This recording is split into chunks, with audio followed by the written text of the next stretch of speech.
अम्मा बाद अस्तगफिरुल्लाह ली व लकुम। तमाम तारीफ અને હમદો સનાને લાયક ઈ પાક પરવરદિગાર છે કે જેની નેમતો આપણા ઉપર બેશુમાર છે। હક તો ઈ છે એની નેમતોનો કે જિંદગી ભર બંદો એની નેમતોનો શુક્ર અદા કરતો રહે, એની ઇતાઅત અને ફરમાબરદારીમાં પોતાની જિંદગીને પસાર કરે।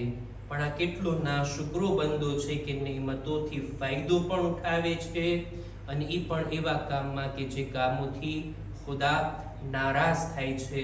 દુરૂદ ઓ સલામ થાય મુહમ્મદ અને આલે મુહમ્મદ ઉપર।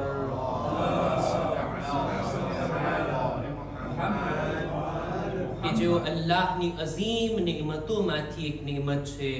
એમના થકી ખુદાએ આપણને હિદાયત આપી, એમના થકી આપણને ખુદા સીધો રસ્તો બતાવ્યો, એમના થકી ખુદા આપણને દુનિયાની અંદર હિદાયતના રસ્તા પર અને એમના શફાઅતના ઝરિયાથી ખુદા આખિરતની અંદર આપણી નજાતને રાખી છે।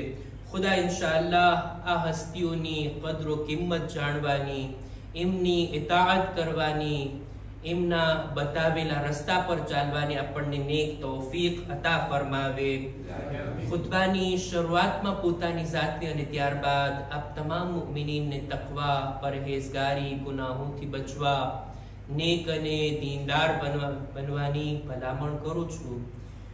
આવનારા મહિનાઓ માહે રજબ, માહે શાબાન અને ત્યારબાદ અલ્લાહની મહેમાનીનો મહિનો, આ બધા મુબારક દિવસો આવી રહ્યા છે કે જેની અંદર બંદો આસાનીથી અલ્લાહની બંદગીના રસ્તાને તય કરી શકે છે અને ખુદાથી વધુમાં વધુ નજદીક થઈ શકે છે। ખુદા ઇન્શાઅલ્લાહ આ મહિનાઓમાં પણ આપણને પોતાની બંદગીની નેક તૌફીક અતા ફરમાવે। સામાન્ય રીતે ખુતબે જુમામાં આપણે નહજુલ બલાગાને બયાન કરતા હોઈએ છીએ અને આ પ્લેટફોર્મ ઉપરથી આપણે નહજુલ બલાગાના લાંબા લાંબા ખુતબાઓ, લાંબા લાંબા પત્રોને એક એક પેરેગ્રાફ કરીને રજૂ કર્યા। ખુદાએ ઈ તૌફીક આપી। આજે ચાહું છું કે નહજુલ બલાગાની હિકમત ભરી વાતોમાંથી એક હિકમતને રજૂ કરું। કોઈ નવા સિલસિલાને હમણાં શરૂ ન કરતા ફક્ત એક જ હિકમત ભરી વાત, એક જ જુમલો કે જેને આજ ખુતબાની અંદર આપણે પૂરો કરીએ। हिकमत नंबर 115 नहजुल बलागानी आ हिकमतनी अंदर एम लखेलू छे कि कोईए अमीरुल मुमिनीन हजरत अली इब्न अबी तालिब अलैहिस्सलाम कोईए मौला थी सवाल कर्यो वकील लहु अलैहिस्सलाम कैफ नजिदुका या अमीरुल मुमिनीन। मौला थी सवाल करवामां आव्यो, ए मौला, ए अमीरुल मुमिनीन, तमे केम छो, तमारी हालत केम छे, केवी सिचुएशन अने हालतनी अंदर छो, केम छो, जेवी रीतना आपणे पूछता होईए। मौला एने जवाबमां एक एवो जुमलो कहे छे के जे विचारवाना लायक छे, गौर करवाने लायक छे। आ एवो जुमलो छे के जेना उपर आपणे बधाए विचार करवानो छे, कारण के आपणे बधाने लागू पड़े छे। जो मासूमीन सामान्य रीते आपणी जेम खोटी फॉर्मेलिटी ना करता, केम छो जवाबमां केसु मजामां, कोमो तालिबु शुवे bien merci, आपणी रीतना कहेता होय। भले ने એટલા બીમાર હોઈએ, હાથ દુખતા હોય ને પગ દુખતા હોય ને થોડું એમ કહેવાય કે ના મજા નથી ને આમ થાય છે તેમ થાય છે। કોઈ આપણને પૂછે કેમ છો એટલે આપણે સામાન્ય જવાબ આપતા હોય મજામાં છીએ, સારું છીએ। પણ માસૂમીન આવો જવાબ ના આપતા। માસૂમીન એવા ઇન્ટરેસ્ટિંગ જવાબો આપતા।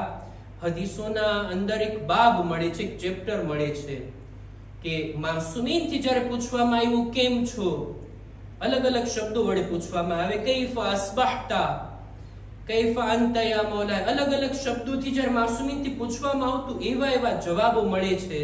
आपणा चौथा इमामना जवाब, आपणा सातमा इमामना जवाब। आ नहजुल बलागानी 115मी हिकमतमां मौला अलीथी पूछवामां आव्यो, कैफ नजिदुका या अमीरुल मुमिनीन, मौला तमे केम छो। એટલે હવે મૌલાનો જવાબ, मौला फरमावे छे, कैफ यकूनु हालु मन यफना बिबकाइही વયસ્કમુ બિસિહ્હતિહી વયુતા મિન મઅમનિહી. 3 શબ્દો કીધા આ એક જુમલાની અંદર કે સામેવાળો ચોક્કસ વિચારમાં પડી ગયો હશે કે ખરેખર આ શબ્દો તો મને પણ લાગુ પડે છે. આ હદીસ 1400 વર્ષ બાદ આપણા સુધી પહોંચી, આપણને પણ બધાને લાગુ પડે છે. મૌલા આ રીતના જવાબ આપે છે. જ્યારે પૂછવામાં આવ્યું, એ અમીરુલ મુમિનીન તમે કેમ છો, તમારી હાલત કેવી છે? એટલે મૌલાએ કીધું કે એ માણસની હાલત કેમ હોઈ શકે, કેવી હોઈ શકે જે બાકી હોવા છતાં ફના થઈ રહ્યો છે, જે તંદુરસ્ત હોવા છતાં બીમાર પડી રહ્યો છે, જે સુરક્ષિત જગ્યામાં હોવા છતાં મોતથી અમાનમાં નથી, મોતથી બચી શકતો નથી. કેવી વિચારવા જેવી બાબત. મૌલા કહે છે એ માણસની હાલત કેવી હોય કે જે બાકી હોવા છતાં ફના થઈ રહ્યો છે. અત્યારે આપણે બધા દુનિયામાં છીએ ને, 2025 ના વર્ષને અંતમાં આપણે પસાર કરી રહ્યા છીએ. અત્યારે આપણે બધા દુનિયામાં હમણાં બાકી છીએ. આપણને એમ લાગે છે કે આપણે રહેવાનું છે. કોને ખબર છે 2026 કોણ જોશે? આપણે એમ સમજીએ છીએ બાકી છીએ. ઇન્સાન ગમે તેટલો બાકી રહીને દુનિયામાં, અંતમાં એ ફના થવાનું છે. બિલકુલ એવી જ રીતના કોઈ માણસ માલદાર હોય, દુનિયાની દૌલત અને ખજાના એની પાસે હોય, કરોડપતિ હોય, એ માણસને કોઈ જાતની આવક ના હોય અને પોતાના માલમાંથી ખર્ચો કરતો રહે, ગમે તેટલી દૌલત હોય ને, ગમે તેટલો માલ હોય ને, એક દિવસ પૂરો થવાનો છે. એવી જ રીતના ઇન્સાનની ઉંમર પણ એમ જ છે.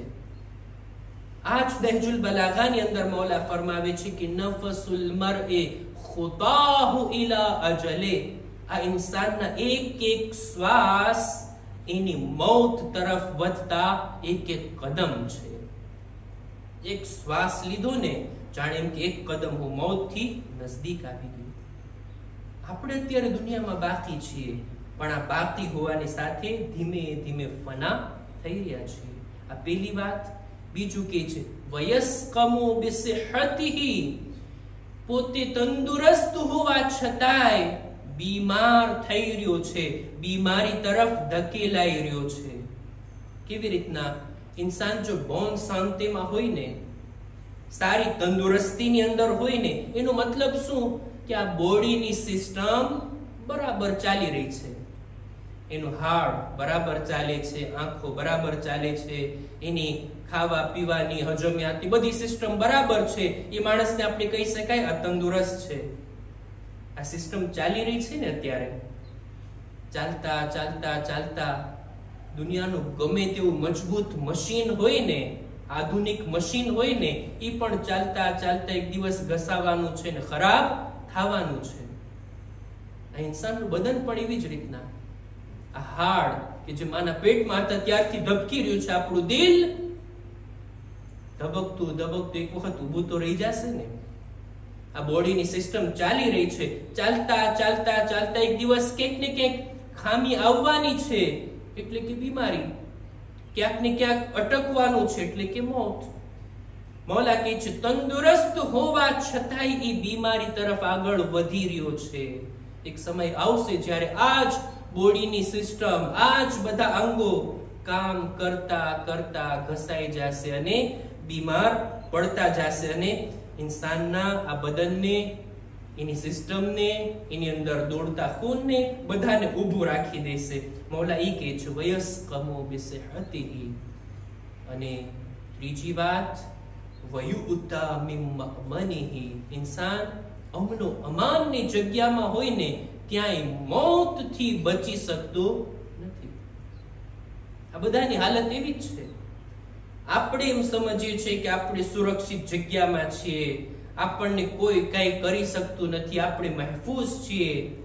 પણ શું મોતથી કોઈ મહેફૂઝ છે? કુરાન મજીદમાં ખુદાવંદ આલમ કહે છે ને કે મોત આવવાની છે, મોત તમારી પાછળ છે. અયનમા તકૂનુ યુદ્રિકકુમુલ મૌત વલૌ કુન્તુમ ફી બુરૂજિન મુશય્યદા. તમે જ્યાં પણ હશો ને, દુનિયાના કોઈ પણ ખૂણામાં હશો ને, ભલે મજબૂત કિલ્લામાં જઈને પનાહ કેમ ના મેળવી હોય, મૌત તમારો પીછો મૂકવાનો નથી. મૌત આવવાની છે, બધા માટે આવવાની છે. જો આવી હાલત હોય બંદાની તો એને શું કરવું જોઈએ? આપણે બધા વિચાર કરીએ. આ હિકમતની અંદર મૌલા પોતાની હાલતને બયાન કરે છે, કારણ કે એમનાથી પૂછવામાં આવ્યું ને, મૌલા તમે કેમ છો? મૌલા કહે છે બંદાની હાલત કેવી હોઈ શકે કે જેની અંદર આ સિફતો છે, બાકી રહેવા છતાંય ફના થઈ રહ્યો છે, તંદુરસ્ત રહેવા છતાંય બીમારી તરફ આગળ વધી રહ્યો છે, અને સુરક્ષિત જગ્યામાં હોવા છતાંય મૌતથી બચી નથી શકતો. આવી હાલત તો આપણા બધાની છે. કરવું શું જોઈએ? કરવું એ જોઈએ કે અત્યારની હાલતથી આપણે લાભ ઉઠાવીએ, ફાયદો ઉઠાવીએ. અત્યારે આપણે બાકી છીએ, દુનિયામાં છીએ, ચાલી રહ્યા છીએ, આ જમીન ઉપર ચાલી રહ્યા છીએ, હાથ પગ આપણા ચાલી રહ્યા છે. જમીનમાં જવા પહેલા આ ફુરસતથી લાભ ઉઠાવીએ. અત્યારે તંદુરસ્તી છે, હજી આપણે બિસ્તરે બીમારી પર નથી, તો પછી આ તંદુરસ્તીથી લાભ ઉઠાવીએ. હજી આપણે જિંદા છીએ, મોત નથી આવી, આખિરતનું બાથું આપણે તૈયાર કરીએ. નહીતર જો આ બાબત ઉપર ધ્યાન નથી આપ્યા તો કુરાનનું ચોખ્ખું એલાન છે, વલ અસ્ર ઇન્નલ ઇન્સાન લફી ખુસ્ર.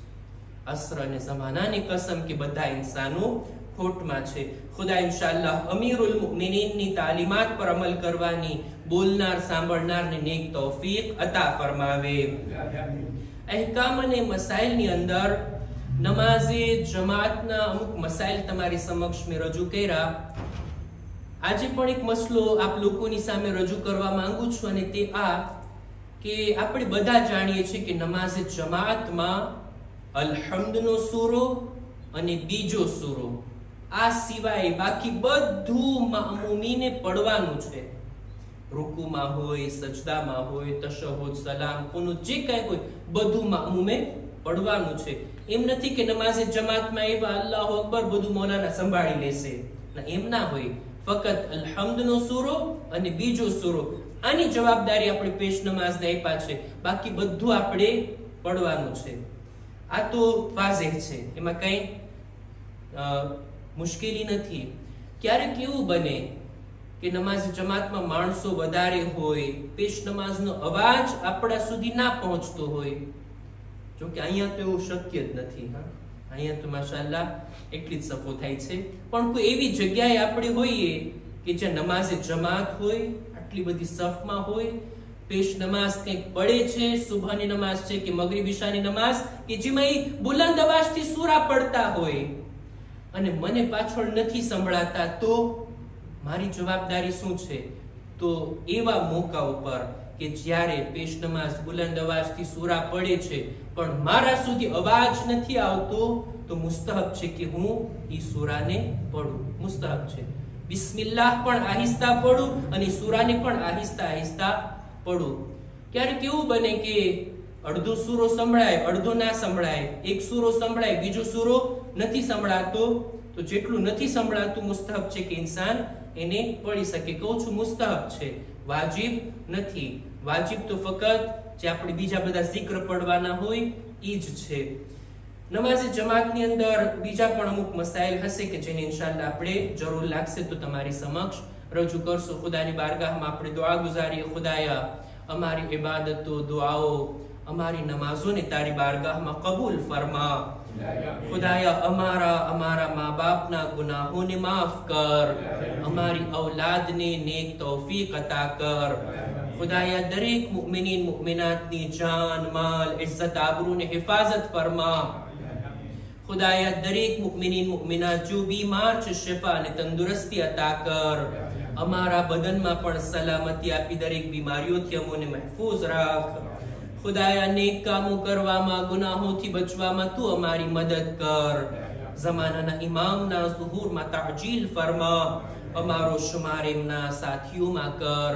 રબ્બના તaqabbal મિન્ના ઇન્નકા અંતસ સમીઉલ અલીમ.